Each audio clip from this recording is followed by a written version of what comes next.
need to shake off. But then secondly, when you look at this text, we got to shake it off because people are watching. You got to shake it off. Look, some people are watching to see you fail. And some people are watching to see you succeed. But you know they're watching, but look, the snake got on his arm and ain't nobody say, hey, Paul, by the way, it's a snake on your arm. The text says they were watching to see if he was going to swell up and die. My sisters and my brothers, sometimes you got to shake it off because you just don't know who's going to be blessed because they're watching you, and when they see you come through it, when they see your marriage go through the rocky place and get back on solid ground, when they see your child who was out in the street come back home and start coming to church and start serving the Lord, when they see you get fired from your job but you don't have a meltdown and a breakdown, you keep on going and keep on pressing, and God give you a new job, you got to be able to shake some stuff off because you just don't know who's going to be blessed by seeing your testimony. You just don't know who really is going to come and say, you know, I really needed that. Who's going to say, you know what, thank you for the way you went through that situation. You didn't know I was looking at you. You didn't know I was watching you. I didn't say anything to you while you were going through it, but I watched how you handled yourself. I watched you come to church every Sunday with your head held high, and I knew you were going through hell, and everybody in the church knew you were going through hell, but I watched you lift up your hand and lift up your voice and give God praise, and now I'm going through something, and I just want to thank you because I watched you shake it off, and now I know that if you could shake it off, I could shake it off.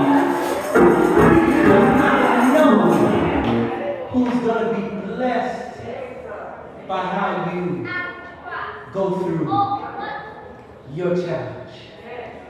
But then finally, Paul had to shake off the viper because Malta was not his final destination. Paul was going somewhere. Can I tell you something? God is taking you somewhere. Yeah, God is taking us somewhere, church. We are a church on the move.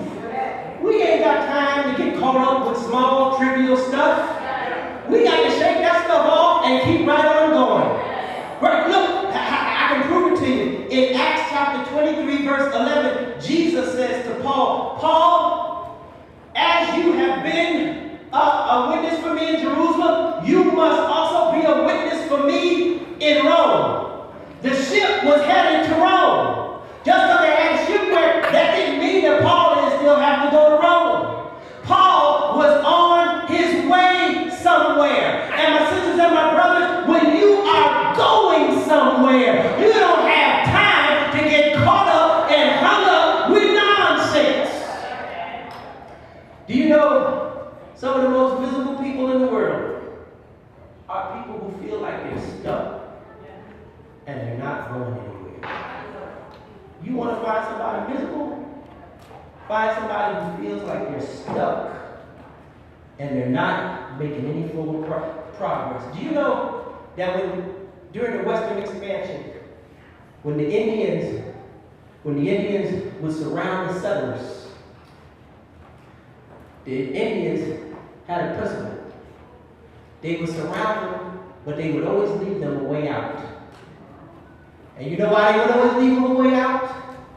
Because what they understood was that if they totally surrounded them, that a person who is totally surrounded is going to fight like their life depends on it. So they would always leave them with a way, with an exit, so that the settlers didn't feel like they were totally surrounded, stuck, so that they didn't fight as hard as they would if they felt surrounded. Haven't you ever been in a season in your life where you felt stuck in something? Being stuck make you feel miserable. It'll make you feel horrible. But Paul had to shake it off because Paul knew that even though his ship had wrecked, that he was on his way to Rome. And sometimes, my sisters and my brothers, we just need to remind ourselves about that. That even though we may experience some shipwrecks in life, even though we may go through some highs and some lows, some ups and some downs, some setback and some disappointment, that God is taking us somewhere. I don't know about you, church, but I made up in my mind I got to shake some stuff off because God is bringing me somewhere. Paul shook the snake off. You know what he was really saying? He was saying, I can't die in Malta. I can't die in Malta because I'm on my way to Rome. And sometimes you just gotta have a I can't die in Malta mentality in your life. That I can't die here. I can't stay here. I can't be stuck here because I'm on my way somewhere. I wish I had somebody in this place to shake right now. I'm on my way somewhere. I may have some setbacks, but I'm on my way somewhere. I may have some difficulties, but I'm on my way somewhere. Some folks may not like it, but I'm on my way somewhere. Some folks might try to judge me, but I'm on my way somewhere. I have to shake some stuff off. I got to travel light, baby. I got some place that God is taking me. Is there anybody here who can shout right now? Shake it off. Shake it off. God has a plan for my life. Shake it off. Jesus wants me to do something. Shake it off. I'm on my way.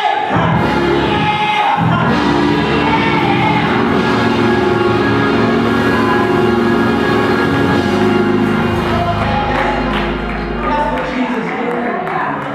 That's what Jesus knew. His disciples were like, man, don't get up on that cross.